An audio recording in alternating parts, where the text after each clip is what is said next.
Assalamualaikum warahmatullahi wabarakatuh, Sobat Kubik di seluruh Indonesia. Hari ini kita akan kembali membahas soal bahasa Inggris. Nah, ini soal bahasa Inggris ini terkait dengan persiapan untuk UTBK. Oke, jadi di sini kita sudah punya beberapa soal, ada 4 soal. Nah, ini kita akan bahas satu-satu. Oke, kita mulai dari yang pertama. Teman-teman sekalian, dalam menjawab soal reading comprehension dalam bahasa Inggris, ketika kita mulai membuka soal, hal yang pertama yang harus kita lihat itu jangan baca teksnya langsung. Kita lihat dulu pertanyaan-pertanyaannya apa semua. Ini gunanya agar kita tahu nanti ketika kita membaca teks, informasi apa yang mungkin kita butuhkan. Ini akan menghindari kita untuk membuang-buang waktu untuk membahas atau membaca konten yang sebenarnya kita tidak perlukan dalam teksnya. Oke, di sini untuk nomor 1 kita disuruh mencari topik, untuk nomor 2 kita disuruh mencari title. Oke, jadi ingat prinsipnya topik dan title itu kurang lebih hal yang paralel, hal yang ya bisa hand in hand. Prinsipnya dia harus mencakup seluruh bagian teks.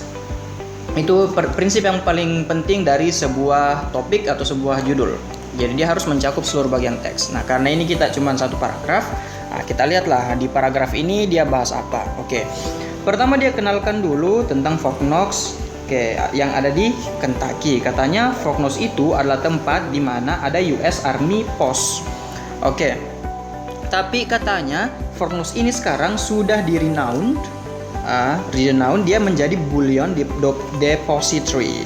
Apa itu bullion depository? Dia adalah the massive vault yang contains the bulk of the US government. Ya, jadi sini kata kuncinya, dia adalah massive vault. Massive vault itu artinya brankas besar.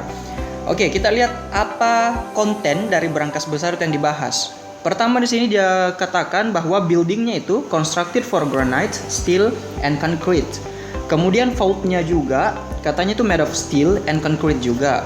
Kemudian massive vaultnya juga has a door that weighs more than 20 tons. Oke, berarti kesimpulannya adalah teks ini membahas tentang ciri-ciri atau membahas karakteristik struktur dari massive vault itu. Oke, karena di sini di opsi tidak ada kata massive vault, kita carilah definisi dari massive vault. Definisi dari massive vault itu dia adalah tempat di mana ada bulk of the US government's gold deposits, penyimpanan emas. Berarti massive vault ini adalah penyimpanan emas. Oke, berarti jawabannya adalah Delta, Federal Gold Depository. Oke, nomor 2, title. Nah, dalam menjawab soal title, kalau sudah ada soal topik, strateginya adalah tinggal menghubungkan topik dan title. Jadi topik dan title itu dia harus saling berkaitan satu sama lain, dia tidak boleh bertentangan. Karena di sini kita bahas Federal Gold Depository, ya otomatis titlenya adalah Massive Concrete Vault. Seperti itu. Oke, kita lanjut ke soal nomor 3 dan 4. Teks kedua. Kita lihat dulu, nomor 3 dia bertanya tentang subjek, nomor 4 dia bertanya tentang main idea. Oke, secara sederhana prinsipnya sebenarnya subjek dan main idea ini nearly same. Jadi subjek ini intinya dia bertanya juga tentang topik juga. Dia bertanya main idea anyway. Tuh. Jadi teman-teman kalau dapat soal dengan redaksi what is the subject of the passage, itu nggak usah bingung.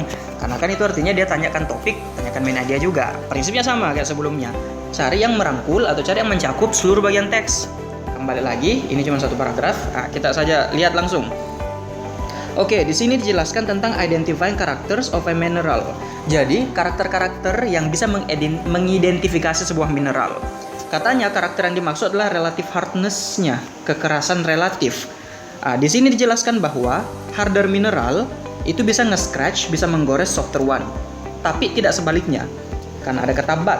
But itu menunjukkan hubungan kontras. Berarti tidak sebaliknya. Jadi softer mineral justru tidak bisa nge-scratch harder one. Nah, di sini kita bisa tarik kesimpulan bahwa semakin keras sebuah mineral, berarti dia semakin bisa menggores mineral-mineral yang tingkat kekerasannya ada di bawah. Di sini juga dijelaskan bahwa ini kita namakan Mohs hardness scale. Katanya scale-nya itu dari 1 to 10. Itu jadi semakin tinggi berarti semakin hard. Oke, berarti nomor 3. Nah, kalau kita udah ngerti konten kayak tadi, berarti ya ini bicara tentang nge-identify mineral. Jadi poinnya adalah teks ini berusaha untuk mengidentifikasi jenis-jenis mineral, identify minerals. Oke, berarti untuk nomor 3 jawabannya adalah bravo. Nah, jangan tertipu dengan kata hardness. Seringkali kita kadang tertipu. Oh, lihat ada kata hardness di sini. Oh ya, berarti jawabannya hardness. No, okay, that's not the point of its working. Jadi lihat hardness, tapi lihat ini hardness diamonds kan. Padahal kita bahas mineral as a whole, mineral in general. Berarti ini salah, right? Oke. Terus nomor 4, the main idea of the passage is that. Oke, kembali main idea.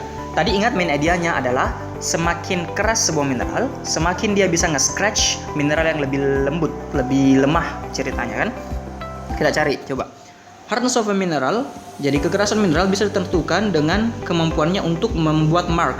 Make a mark ini kurang lebih sama redaksinya dengan nge-scratch tadi kan, menggores on other minerals. Oke, ini bisa jadi benar, kita save dulu. Kita cek dulu opsi lain. Diamond with a hardness of 10 can scratch all other minerals. Oke. Ini bisa jadi benar, tapi ini terlalu implisit, yaitu kan ini terlalu tersirat. Kenapa bisa kita tahu dia tersirat? Yang nggak ada dituliskan dalam teks. Oke, jadi kalau dia sesuatu yang implisit, dia tidak bisa menjadi main idea. Berarti B ini salah. C, a softer mineral cannot be scratched by a harder mineral. Nah, ini factual error kan? Harusnya harder mineral yang nggak bisa di scratch. Oke, ini salah. Talc is the first mineral listed. Ini nggak berhubungan. Is less preferable, katanya less preferable, nggak disuka ya. Kalau nggak disuka nggak mungkin dibahas di teks kan. Salah. Oke, otomatis jawabannya adalah alpha. Jadi main idenya adalah kekerasan sebuah mineral bisa ditentukan dengan kemampuannya untuk membuat mark pada other mineral, bisa nge-scratch itu. Jadi hati-hati dengan bentuk-bentuk yang kayak gini, bentuk sinonim, atau ini kadang-kadang kita namakan paraphrasing. Jadi dia menggunakan frasa lain untuk menjelaskan hal yang sebenarnya punya satu makna gitu. Jadi ingat, dalam menjawab soal bahasa Inggris jangan terpaku pada kesamaan redaksi, tapi fokus pada kesamaan makna atau kesamaan arti di dalam redaksi tersebut. Oke. Ya, itu dulu untuk pembahasan kita di video pembahasan bahasa Inggris ini. Untuk video berikutnya kita akan membahas lagi materi-materi lebih lanjut tentang bahasa Inggris, khususnya yang ada di soal-soal UTBK. Sekian, terima kasih. Assalamualaikum warahmatullahi wabarakatuh.